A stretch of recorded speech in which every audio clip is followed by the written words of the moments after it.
चलिए देखते हैं next heading is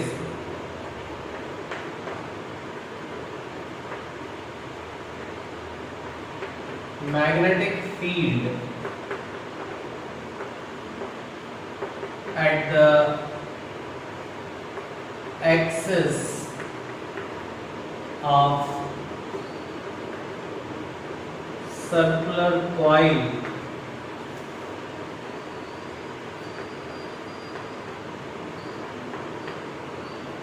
carrying current. Magnetic field at the axis of circular coil carrying current. तो किसी एक सर्कुलर कॉइल की एक्सिस पर जो कि करंट कैरी करता है। चलो देखते हैं।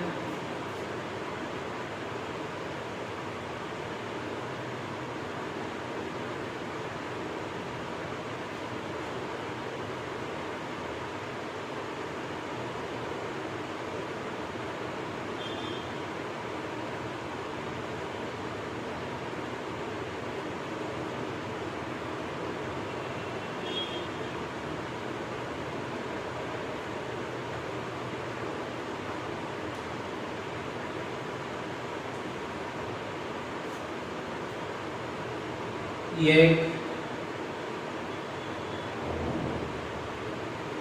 कॉइल है जिसकी रेडियस r है, ये स्मॉल r डिस्टेंस पर, ठीक है। और इसमें हम बोल रहे हैं कि करंट का फ्लो है, और ये करंट का फ्लो जो है वो कुछ ऐसा है, इस तरह से करंट फ्लो हो रहा है, ठीक। और जब इस तरह से करंट फ्लो हो रहा है तो अपन को किसी इस पॉइंट पर मैग्नेटिक फील्ड की वैल्यू निकालनी है, जो कि पॉइंट कौन सा है, P पॉइंट है, और इस P पॉइंट पर मैग्नेटिक फील्ड की वैल्यू कैलकुलेट करनी है। ध्यान दीजिएगा, समझ लीजिए, किस पॉइंट पर निकालना है मैग्नेटिक फील्ड, P पॉइंट पर मैग्नेटिक फील्ड की वैल्यू निकालनी है। करंट ऐसा फ्लो हो रहा है ना, तो अगर करंट इस तरह से फ्लो हो रहा है तो इस पर्टिकुलर सेक्शन में ये DL सेगमेंट है और यहां से करंट I पास होता है, ठीक। ध्यान सुनिएगा, अगर हम P पॉइंट पर मैग्नेटिक फील्ड निकालें, कहां निकालें, P पॉइंट पर अगर हम मैग्नेटिक फील्ड निकालें तो P पॉइंट पर मैग्नेटिक फील्ड कैसी होगी बेटा, सरफेस पर नॉर्मल होगी। कौन सा rule, right hand palm rule. ध्यान सुन लो, रूल समझ में नहीं आएगा नहीं तो। ये करंट ऐसा आ रहा है और अगर हम P पॉइंट पर मैग्नेटिक फील्ड निकालें then it will be normal on my fingers. लेकिन हम अगर इस हथेली को ऐसा रखते हैं तो नॉर्मल की डायरेक्शन ये होना चाहिए। तो अगर हमने ये बोल दिया कि ये यहां पर बेटा ये एंगल बनाता है फाई, और इस तरफ से भी अगर अपन इसका एक पॉइंट बना ले तो यहां वाला एंगल भी जो बनता है वो क्या बनता है, फाई। तो इस P पॉइंट पर जो मैग्नेटिक फील्ड की जो डायरेक्शन होगी वो DB, स्मॉल एलिमेंट की वजह से मैग्नेटिक फील्ड की डायरेक्शन DB होगी। और अगर इस वाले लाइन को हमने ऐसा बना लिया, ये हो गया 90 डिग्री पे, तो ये 90 माइनस फाइव और ये वाला एंगल हो जाएगा 5। आप लोगों को समझ में नहीं आया हो तो बताएं जरा जल्दी से क्या हुआ ये यहाँ पे, क्या ये क्लियर है?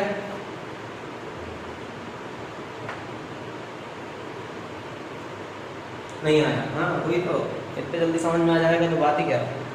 रुकिए जरा 1 मिनट, चलो समझो क्या है, क्या बात है, नीरज पल तो आ गया। चलो समझो, ये इस स्केल को हमारी हथेली समझ लेना, हमारा पाम, और इसको हम बोल रहे हैं ना कि यहां से ये लूप है, और इस लूप की वजह से हमें इस पॉइंट पे कहीं पर निकालना है, ठीक है। अभी तो एक चीज और तकलीफ है आप लोगों को, अगर हम आपसे बोलें कि ये वाला एंगल 90 डिग्री है तो ये 90 डिग्री समझ में आ गया, ये एंगल आपको आया कि नहीं आया, जल्दी बोलो चलो, क्या ये एंगल 90 डिग्री है?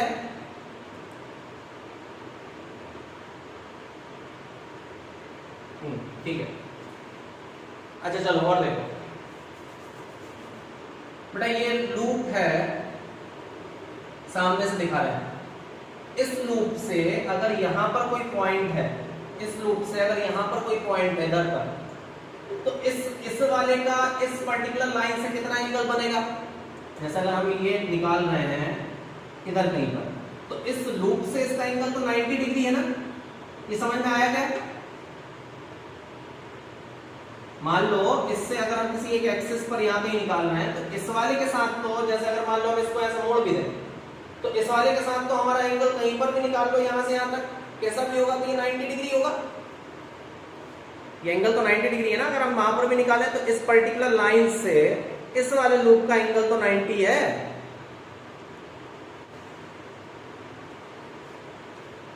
यहां देखो जरा, ये हमने एक लूप मान लिया।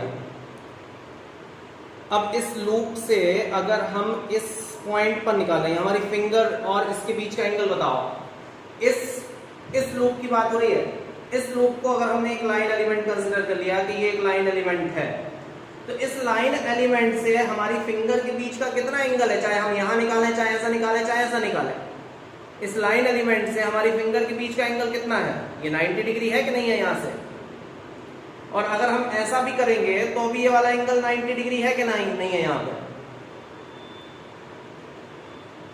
है ना। ये वाला एंगल कहीं से भी बेटा इसको घुमा दो, हमारी फिंगर का एंगल जो है इसके साथ 90 डिग्री है। तो हमने ये जो यहाँ पर एक छोटा सा एलिमेंट कंसीडर किया है, इस एलिमेंट dl की वजह से इस पर्टिकुलर पॉइंट पर अगर आप P पॉइंट मान लेते हो जो कि एक्सिस पर, तो ये इसके साथ एंगल कितने का बनेगा? 90 डिग्री का बनेगा। ठीक है। तो हाँ, वो ट्राइंगल लाइक शेप नहीं है, वो देखने में ऐसा लगता है ट्राइंगल, लेकिन आप क्या देखते हो? एंगल देखते हो इसकी एक्सिस के साथ। आप देखते हो एंगल इसकी एक्सिस के साथ, इसकी एक्सिस के साथ 90 नहीं है, इसके इधर इस पर्टिकुलर लूप के साथ ये वाला एंगल 90 डिग्री। एक चीज समझ में आई? एक चीज समझ में आई? ये 90 डिग्री का एंगल है। अब दूसरी बात आती है कि ये वाला एंगल फाई कैसे हो रहा है या परपेंडिकुलर कैसे निकल रही डायरेक्शन। ध्यान समझो, अगर ये लूप ऐसा है तो इसमें ये करंट ऐसा जा रहा है।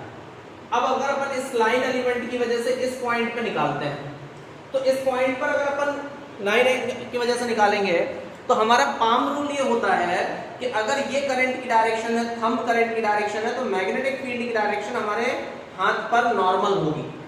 कैसी होगी? हाथ पर नॉर्मल होगी। तो अब अगर हमने यहाँ पर बेटा इसको ऐसा रख दिया कि ये हमारा हाथ है, तो इस हाथ पर जो नॉर्मल होगा वो परपेंडिकुलर तो यही होगा ना। बोलिए, ये अगर हमारा ये यहाँ पर ये पॉइंट है, तो इस पॉइंट पर अगर अपन नॉर्मल बनाएंगे तो यही डायरेक्शन होगी। ठीक। और इसी तरह से अगर मान लो हमने बोल दिया कि करंट ऐसा आया और ऐसा चला गया, तो इस पर्टिकुलर लाइन एलिमेंट की वजह से ये डायरेक्शन इधर होगी। ठीक है। तो अब अगर हमने मान लो ये पॉइंट इधर बना दिया, तो इस पर जो नॉर्मल होगा वो इधर कहीं होगा ना। इस पर जो नॉर्मल बनेगा वो ऐसा बनेगा, तो ये भी dp हो जाएगा। ठीक। और अगर ये एंगल फाई है तो ये 90 माइनस फाई है, तो ये वाला एंगल भी कितना होगा? फाई हो जाएगा। क्लियर हो पाया कि नहीं? अभी भी हो गया फाई सभी को? हाँ। अब अगर इसी तरह से अगर एक छोटा सा सेगमेंट यहां बनाओगे तो उसका भी ऐसा बनेगा, इधर बनेगा। मतलब कुल मिला के ये है कि ये जो सभी db cos फाई कंपोनेंट होंगे, यहां पर भी जो db cos फाई कंपोनेंट है, they will cancel out each other. और जो नेट फील्ड जो आएगी, it is due to only db sin phi component. ठीक है। किसकी वजह से होगी? केवल बेटा db sin फाई कंपोनेंट की वजह से होगी। अब हमें होपफुली आप लोगों को समझ में आया होगा। तो हमने लिखा ये डिस्टेंस तो r है, ये वाली r है, तो ये टोटल डिस्टेंस यहां से आप लोग बता सकते हो कि r प्लस स्मॉल r हो जाएगी। तो हम यहां लिख सकते हैं if current I passes through the loop of radius capital R, then due to small element dl, magnetic field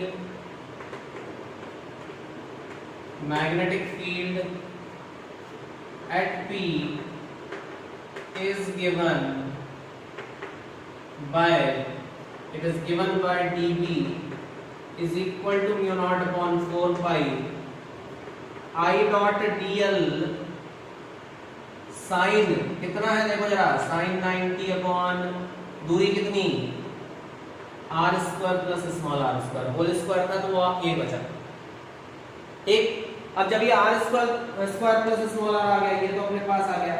अब हम यहां बोल सकते हैं since cos theta component cos phi component are equal and opposite, hence they will cancel out,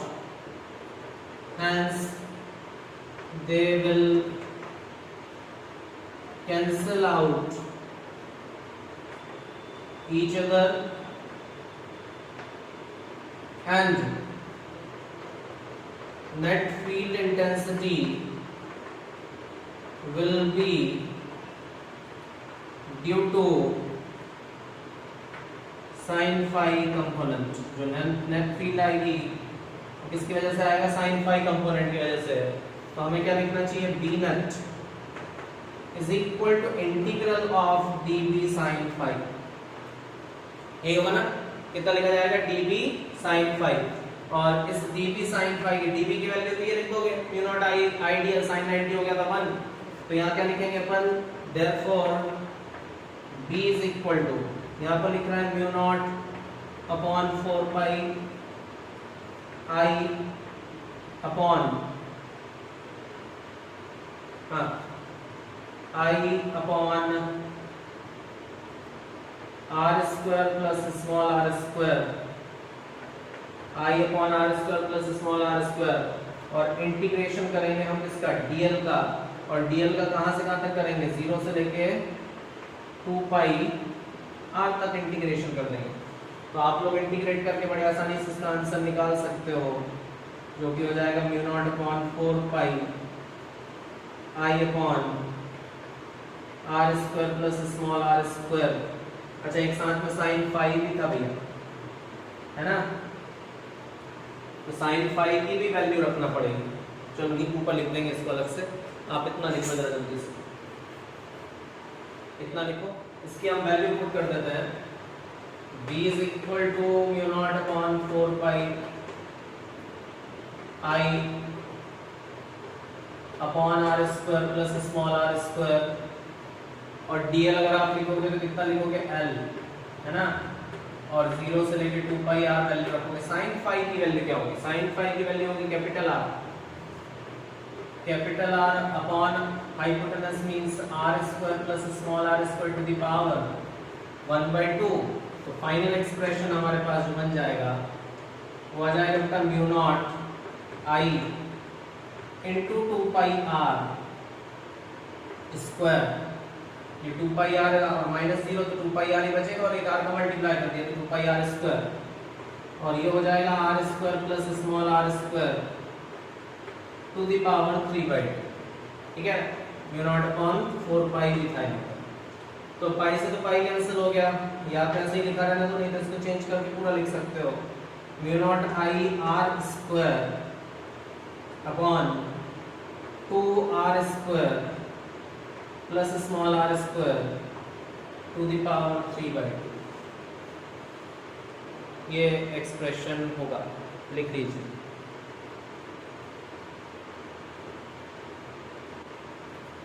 और for n number of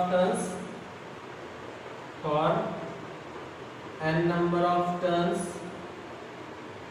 अगर हम लिखेंगे तो ये हो जाएगा b is equal to mu not n I r square upon 2r square plus small r square to the power 3/2।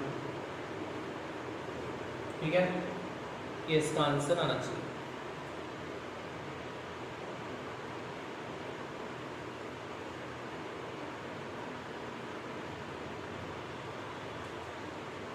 ठीक है।